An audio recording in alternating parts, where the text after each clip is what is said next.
সামনে আছে আমাদের দুর্গাপূজা, তারপর আমাদের জাতীয় ইলেকশন, তারপর আমরা জানেন ইউনিভার্সিটি কিন্তু ইলেকশন হচ্ছে।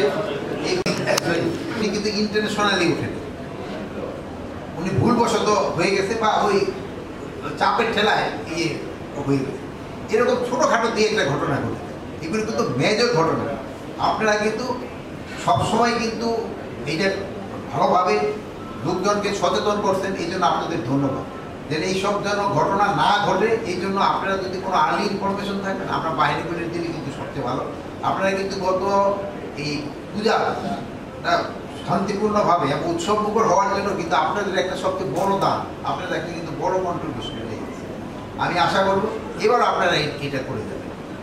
অনেক সময় আছে দেখবেন যে ওই গতকালকে দেখছেন যে ওই যে ইসের সম্বন্ধে যে করে আছে কমিটি, দেখা গেল সব মিথ্যাসের যে একটা নিয়োগ হয় ওটা ওই 5 দিনের জন্য নিয়োগ হয়।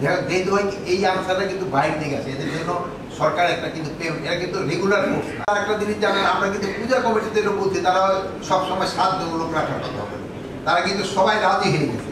এটা কিন্তু তাদেরও একটা লেন্স, যেহেতু তাদের যদি লোক ওখানে না থাকে, যে কোনো একটা ঘটনা ঘটে থাকে দেখতে পারে, এই জন্য তাদেরও কিন্তু লোক এখন থেকে রাখার কথা।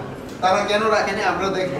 আর আমাদের আনসার তো এখন কি হবে না, ওটা তো পরে যাবে। But police, RAB, BJP specially border এলাকায় তারাও ভিজিলেন্স থাকার জন্য বলে।